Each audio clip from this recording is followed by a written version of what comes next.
now start with another sum, question number 20. First, we'll read the question, analyze what is there in the question, and then we'll get started with the sum. Now, let us read the question number 20 of DK Goel. Here we can see Samir, Yasmin and Saloni were partners in the firm and they have a profit sharing ratio of 4:3:3.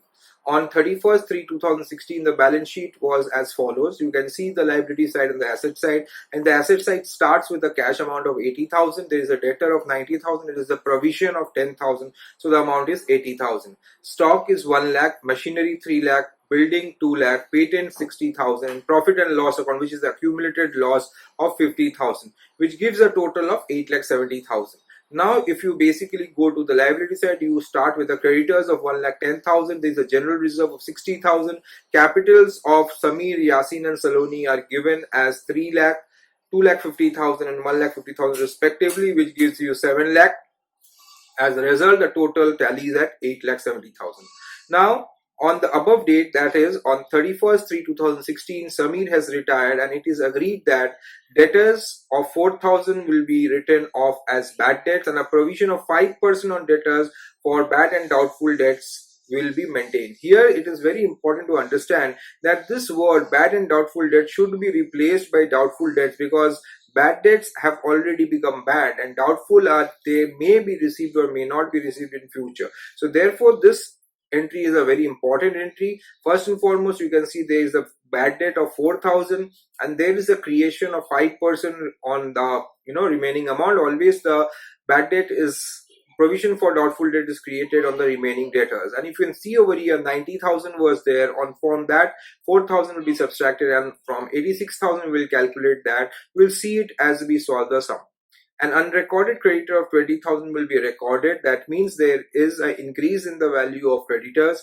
Patent will be completely written off. That means the value of patent will become 0. 5% depreciation will be charged on stock, machinery and building. So there are 3 assets, stock, machinery and building, which are getting reduced by 5%.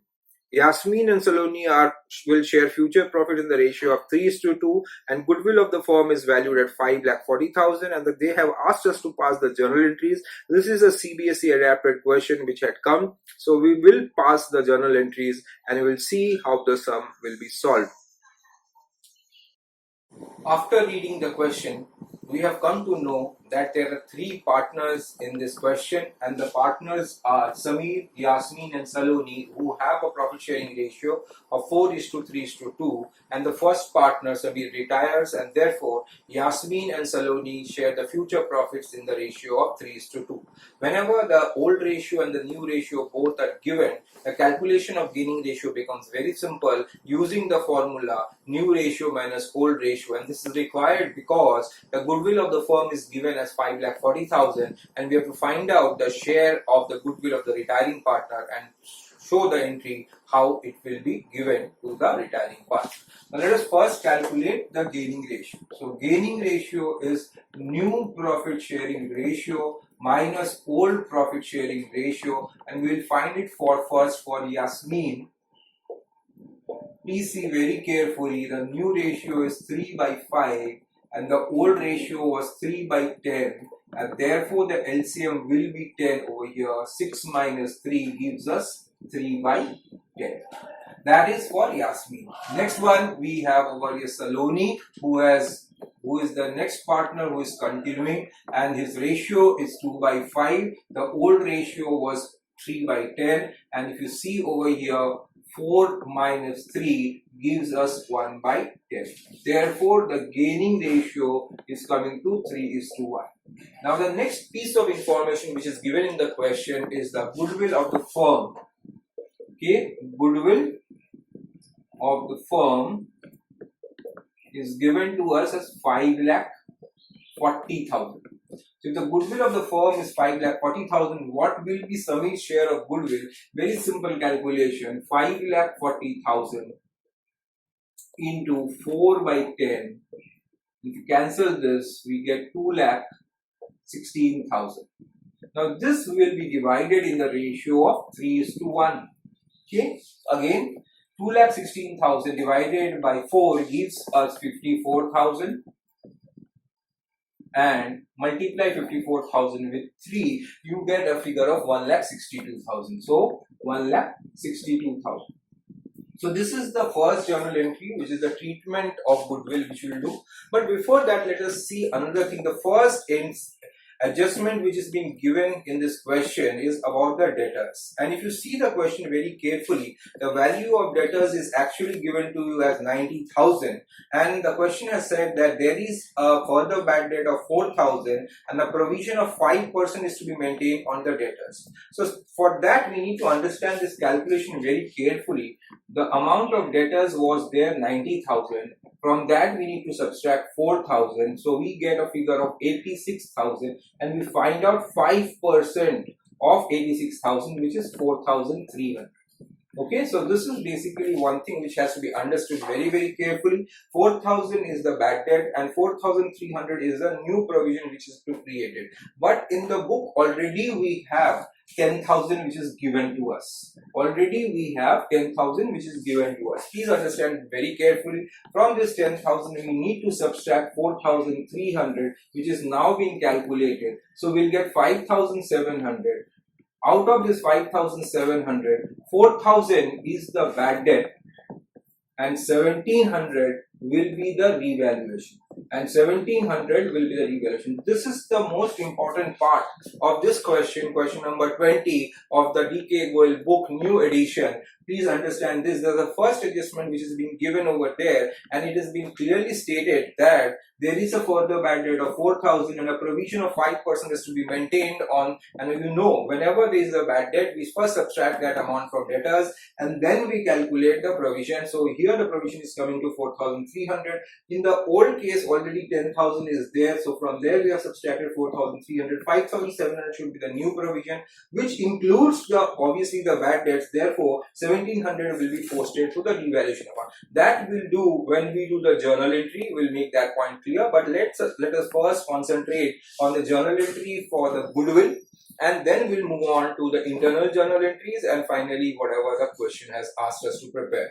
Now let us go to the journal entry for the goodwill. Please see very carefully. 1,62,054,000. The gaining partners are Yasmin and Saloni, and the journal entry will be Yasmin's capital account debit, Saloni's capital account debit to the retiring partner, Samir's capital account. So this is the entry over here, 2,16,000, sorry, 1,62,000, 54,000 and 2,16,000. This is the first entry, that is the entry for goodwill written off among continuing and the gaining partners and the retiring partners. So the continuing partners are both gaining in the ratio of 3:1 and the retiring partner Samir is given 2,16,000. So this is the first journal entry. Next we'll move on to the other journal entries. If you have read the question very carefully, the question has asked us to pass the journal entries, and we have already started passing the journal entry by passing the first journal entry of goodwill. In the previous thing, we have just now shown how the journal entry of goodwill will be passed. Now we'll start off with the internal journal entry. There are two internal journal entries. If you see the balance sheet very clearly, there is a general reserve given as a value of 60,000 in the liability side of the balance sheet, and there is a profit and loss account which is given as 50,000 in the asset side of the balance sheet. These are the two internal entries. We'll do the journal entries first and then we'll move ahead.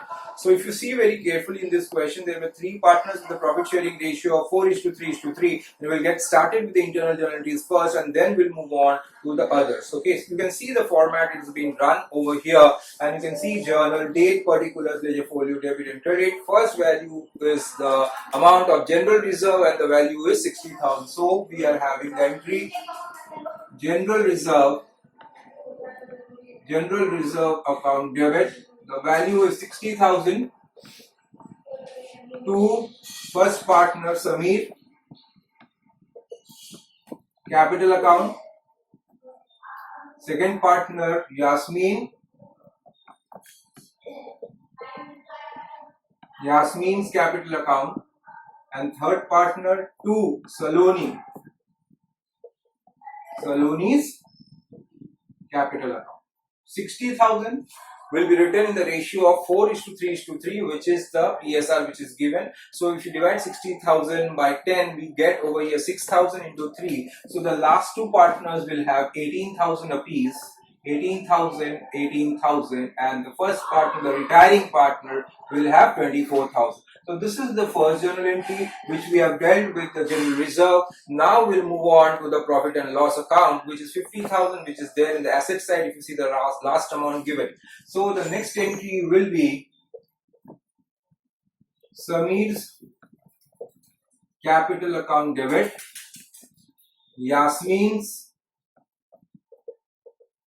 capital account debit, Saloni's capital account debit to profit and loss account. See very carefully, the amount of profit and loss is given as 50,000. So this is accumulated loss 50,000, and it will be written in the ratio of 4 is to 3 is to 3. So 20,000 to Samir and 15,000 to the other two partners. So this are the two internal entries. After that, if you remember, we had done the calculation for the debtors. Is it clear? And if you remember very carefully, we had subtracted 10,000 and 4,300, and we had got a figure of 5,700, which is the new provision for doubtful debt, out of which 4,000 is the bad debt and 1,700 will be passed to the revaluation account. So we'll pass that journal entry over here. The journal entry will be provision for bad and doubtful debt account debit. We should only write doubtful debt because that is better, because bad means it has already happened. So we should only concentrate on provision for doubtful debt. So provision for doubtful debt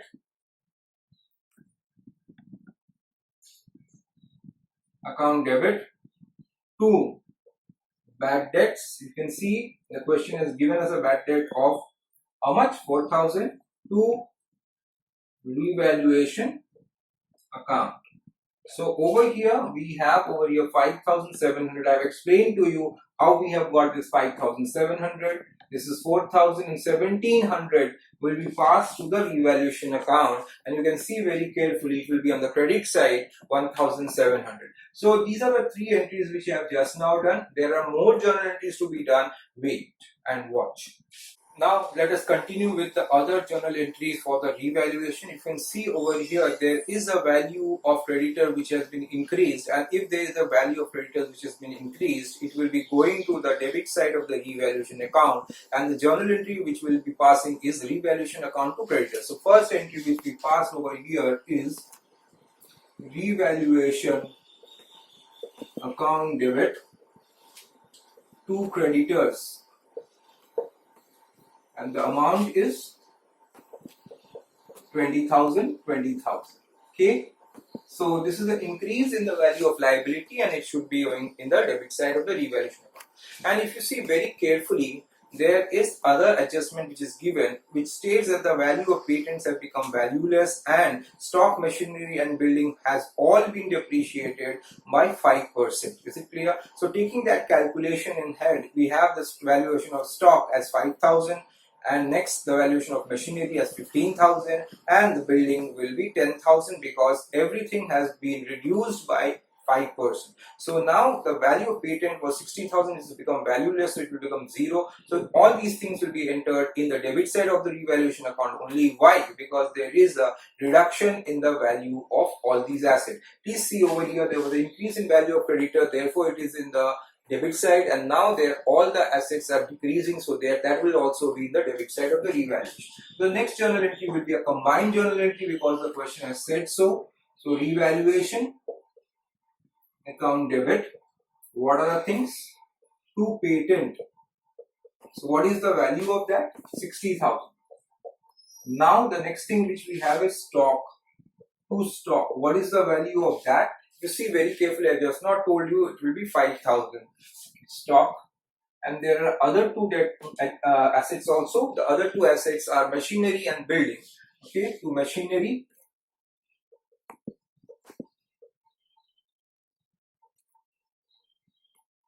and to building. With the value whatever is given in the question, if we were actually taking 5% out of it, machinery and building, for machinery it is becoming 15,000 and for building it is becoming 10,000. I hope you understand that, because the value of machinery is given 3 lakh. In calculate 5% of 3 lakh, you get 15,000. And if you see the value of building, it is given as 2 lakh, and if you calculate 5% of 2 lakh, you will get 10,000.